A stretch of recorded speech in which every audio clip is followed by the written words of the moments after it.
I've always been a fan of the Marvel Mech Armors. They are relatively affordable, fun to build and play with. And with the new year comes two new sets, the War Machine and the Venom Mech Armor. Today we are reviewing both of them to find out which one deserves a spot in your collection.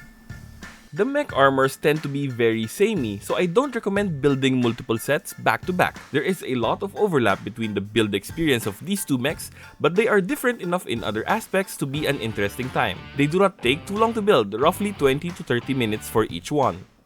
Do you time your builds? Comment down below if you do, because I think it's interesting to know if other people keep track of how long it takes them to build LEGO sets. Is speed building a thing? Like in video games where people speedrun playing them? Leave your thoughts down below. Anyway, let's take a closer look at our mechs. First is the War Machine Mech Armor. The Hulkbuster is basically a mech armor, so if Tony gets to have one, then Rhodey deserves one as well. Like all the releases in this line, this set uses the standard cockpit with the printed tile on the front indicating the character. In this case, it's the red repulsor light. It flips down so you can seat the minifigure inside. Let's take him out for now and we will take a closer look at him later. The grey colors, the tiles, and the various bits and pieces here all form a cohesive look.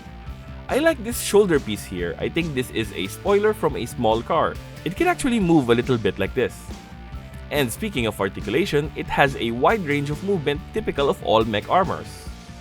This won't be a War Machine mech without weapons, and LEGO delivered big time. He comes with 3 stud shooters which would be borderline impossible to shoot at the same time. He also has these 2 shoulder-mounted weapons.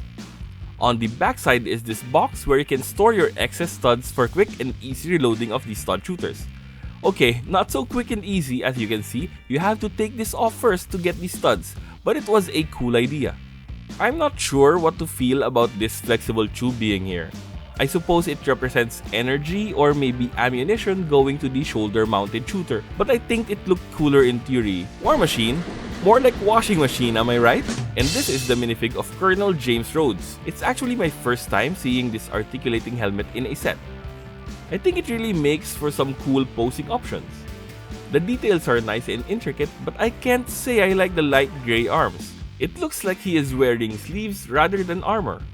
Like the vest part is metal, but this looks like cloth, if that makes sense. Next, let's take a look at the Venom Mech Armor featuring Miles Morales. Venom Mech appears in classic black, grey, and white. The symbiote styling really shines in mech form. The various tendrils or tentacles gives this otherwise mechanical look some organic shaping. On the front is a printed tilepiece with the Venom logo. Standard mech articulation applies.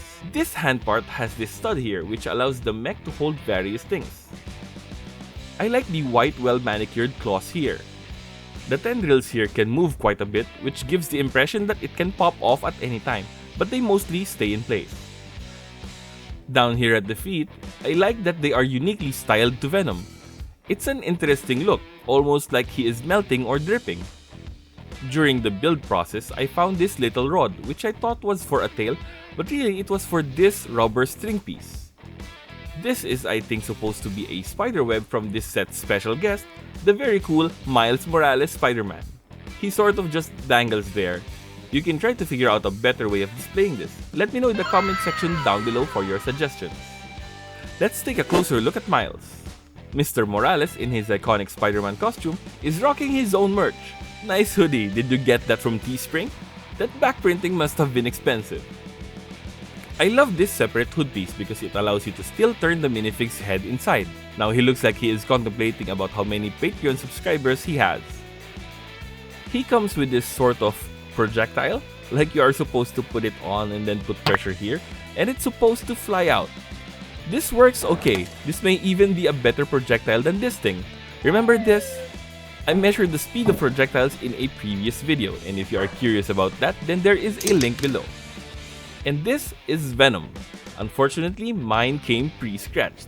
It probably rubbed against another piece. Anyway, he still looks menacing.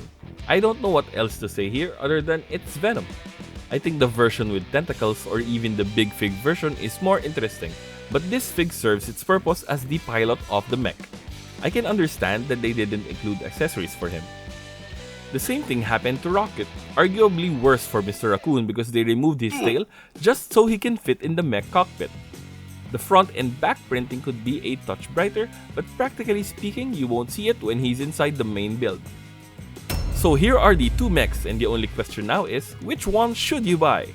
You can always go with which character you like more, but if we are talking about value, I think Mech Armor Venom has a slight edge with the inclusion of a second minifigure.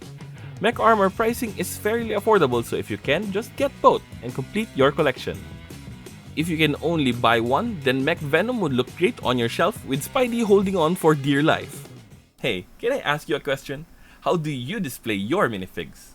And if you're curious how other collectors display theirs, then check out this video next.